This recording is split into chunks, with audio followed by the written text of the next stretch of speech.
Hey, what's up, y'all? Y'all know my slogan. I don't know it all, but I know what I've been through.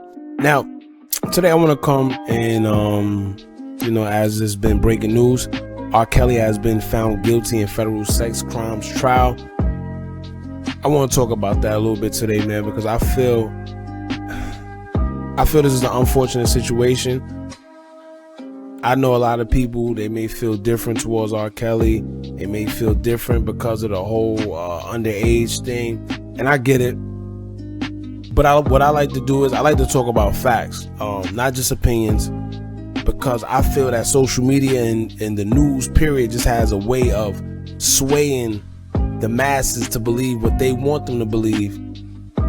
And in the midst of that, the truth, the truth gets lost. It gets drowned out by a lot of opinions, by a lot of emotions, by, things that may not be a fact. And like I said, when you putting on that jacket on people, the rape jacket, alligator, any of that, when you put that on people, man, you have to be real diligent. You have to tell the truth. You can't just put that on somebody, man, and play on the emotions of people just to get a conviction. And I feel, like I said, it's crazy. I don't know how to feel about this. But what I do know is that the system that we have in place, it doesn't cater to us. It exploits us.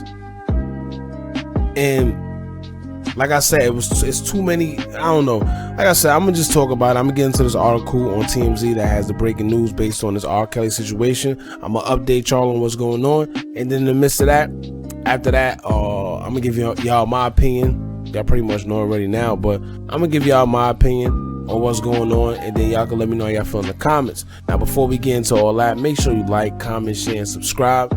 Hit that bell so you're notified every time we drop new content. And I swear, it's lit here. So join one of the latest gangs on YouTube so you can stay updated with some of the realest content. Let's get straight into it. Alright, y'all, here you go. A TMZ article just came out not too long ago. It says here, Jocelyn Savage, who lived with R. Kelly for years as one of his girlfriends, became one of the centerpieces of his story when he was first arrested. Now, Gerald Griggs, who represents the Savage family, tells us, quote, "The conviction today spoke volumes and accountability when it comes to people hearing black women and believing their stories." Now, see, this is another thing I hate. I think they use this black card a lot, and they use it against us. A lot of other cultures, when they want to get a reaction, when they want to get whatever it is in their favor, they play the black card.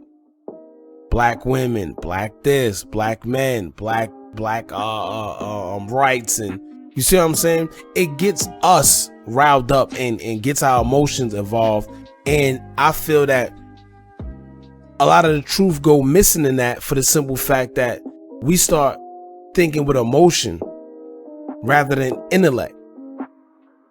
So like I said, a lot of our true opinions, our better thinking gets drowned out, man, by just emotion.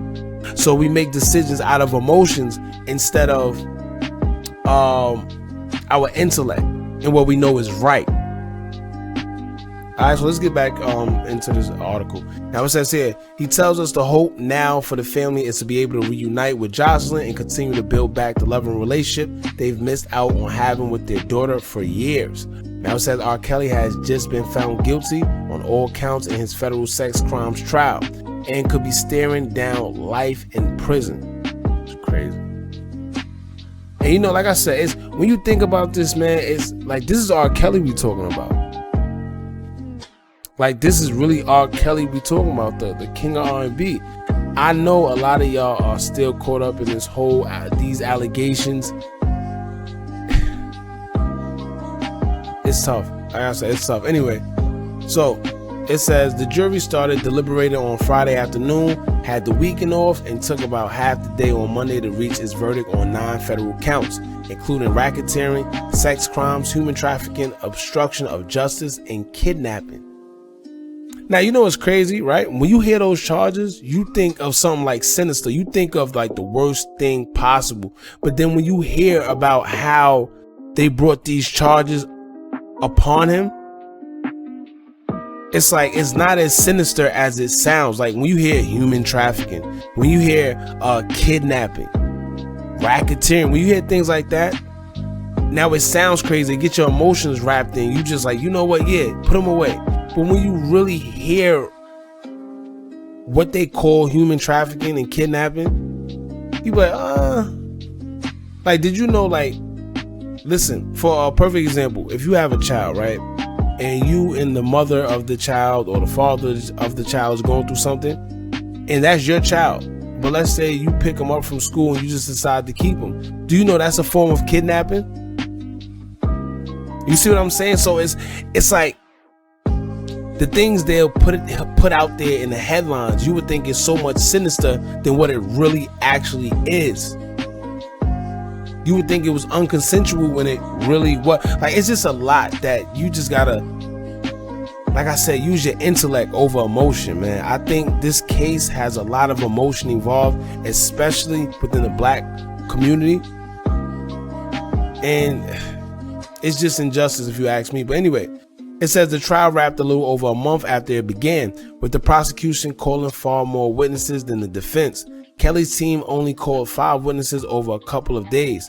Kelly himself never took the stand. Now that's another unbalanced disadvantage. It said the prosecutor had more witnesses than the defense. Anyway, it says sentencing is scheduled for May 4th, and now that Kelly's been convicted on all counts, he could get 10 years to life. Mind you, he's still set to go on a second federal trial in Chicago and state trials in Illinois and Minnesota. It says Monday's verdict in federal court in Brooklyn comes just over 2 years after Kelly was arrested in Chicago for multiple federal sex crimes in 2 different states. Kelly's legal team called a handful of ex-Kelly employees and associates to take the stand in an effort to discredit allegations the singer sexually abused women, girls, and boys. Alright, now it says some of Kelly's ardent defenders said under oath they never saw Kelly abuse anyone. What's more, some of the defense witnesses went as far as saying that, if anything, Kelly was chivalrous, to his girlfriends. Alright, and here it says prosecutors, however, called dozens of witnesses to the stand to refute defense testimony and poke holes throughout.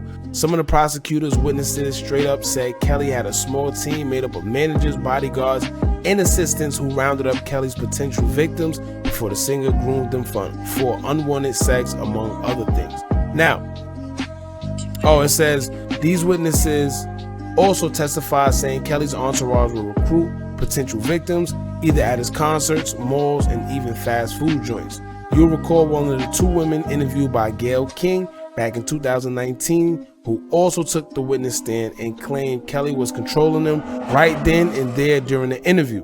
Now, first and foremost, right, I'm gonna say this. As celebrities, we all know that they don't pick up girls themselves. We all know that. We all know that a lot of these guys use their entourages to pick up women. And if he's guilty of that, a lot of these artists are guilty of doing the same thing. And a lot of these artists know that. And what kills me is that a lot of these artists, they didn't stand up for R. Kelly as much as I thought. And I know why. It's a whole behind the scenes thing going on when it comes to these celebrities, man. A lot of people, when you're going through something, they don't want to stand close to you because they don't want that attention on them. You see what I'm saying? They don't want that light on them. Imagine Diddy or somebody trying to support and help R. Kelly. They're going to put him in that same boat, and he wants to protect his star, his stardom, his fame. So he's not going to stand close to him, which is crazy. Jay-Z, he ain't going to stand close to him neither. Nobody wants to stand close to this man with these type of allegations pinned against him because it make them look guilty by association. You know that phrase, that quote. Now, also, let's get into the case itself. All right, now my thing is, anybody that ever interviews with Gayle King, I don't trust her one bit. You see what I'm saying? I don't know. It's just something about her. She's always against her own people. You see what I'm saying? Harvey Weinstein, he has yet to be interviewed at all. You see what I'm saying? And not to mention, let's not forget that with the Bill Cosby case, right? How all these witnesses and these victims came. You see what I'm saying? They came out, they testified, they did all this against him, right? Then they come to find out, like that model, I forgot her name. I think it starts with a J or whatever the case may be. The one that was on America's Most Top Model as a judge. She came out of her book and said that, yo, I lied about it. Yeah, I lied about the whole Bill Cosby situation. It was a lie. But look, the damage is already done. This is the problem. Like a lot of people don't understand, man, with these type of allegations, that word, that R word, that's a big thing to put on somebody, because for one, it's one of those things where even if you are not convicted, just the allegation, the rumor, that stuff alone is enough to make people not want to mess with you. You lose sponsorships, endorsements, you lose friends. Nobody wants to stand next to somebody with that type of jacket on them. Now, when it comes to R. Kelly, right? And the story, just the story alone, first of all, my thing is this, right? These parents, why aren't nobody questioning these parents, man? These are the same parents that, supposedly let their kid out of their sight for what they say has been weeks, months. They said that R. Kelly trapped these girls in the in his house, and they would never go home. What parent in their right mind is going to let their child, their daughter at that, stay out for weeks and months without trying to get in contact, no nothing, without knowing their whereabouts, no nothing? And this is why I say, man, a lot of us got to use our intellect over our emotions. Another thing, these witnesses, these people that said it, that they was there and they seen this and this and that.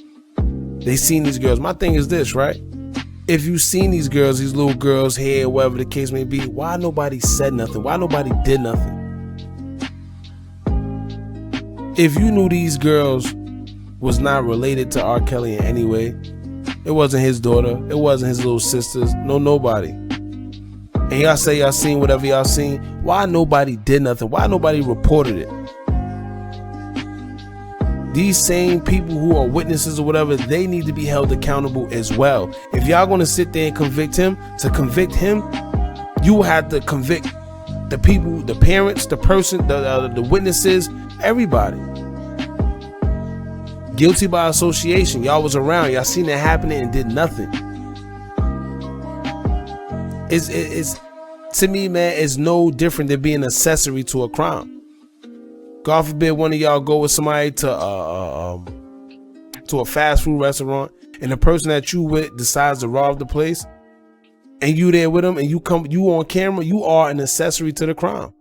If you harbor a fugitive, you are accessory to the crime. So why is it that these same people was able to see this man with these little girls for weeks and months or whatever the case may be, and nobody said or did anything? And like I said, I'm scrolling, I see the Shade Room comments, I see the Ball Alert comments, I see nothing but people wishing jail, like, yes, he deserved to be locked away, this and that. And then next thing you know, that's like, it be your own kind, it be your own people. You see what I'm saying? Be your own people against you, wishing bad on you, man. You don't listen. Like I said, this story had a whole bunch of flaws in it. The little girls changed their stories more than once, more than twice actually. It seemed like this whole thing was just about money. I think that they wanted some money that he refused to pay out, and then when he refused, they decided to just go forth with everything. Who knows? But at the end of the day, man, it's not making sense. And I tell people all the time, it's not you right now, but it can be you or somebody close to you in the future. And would you want this to happen to you? Regardless how you feel about R. Kelly, because at this point it's not about R. Kelly, it's about injustice. It's about what if this was me. It's about what if this was somebody close to me. Would they be able to get away with this no matter how much flaws they had in their story? No matter how much times they changed their story against me? Would they be able to get away with this? Would accuse me of something like this? Y'all let me know how y'all feel in the comments about it. But he has been found guilty in the federal sex trial. I believe he has more trials to face in other states or whatever the case may be. I think Chicago. So it is what it is, man. 10 years of life is crazy. And don't confuse it though. Like I said, if he did do this stuff, you know, and he rightfully did what they saying he did, he deserved every bit of that 10 years and even more. He need to be stoned. You see what I'm saying? But what I do, I believe in giving everybody a fair chance. We know how that entertainment industry could be. You know, we've seen a lot of weird things go on. I don't know, man. I don't know. It's just sad to see this happen. Like I said, I believe in fairness. Things does not make sense. A lot of things was not adding up in that case, man. That's all I'm saying. Once again, if he did it, he deserves to rot in jail. But it is what it is, man. Make sure you like, comment, share, and subscribe. Hit that bell so you're notified every time we drop new content. And remember, as long as y'all keep on watching, I'm going to keep on dropping. And I'm out.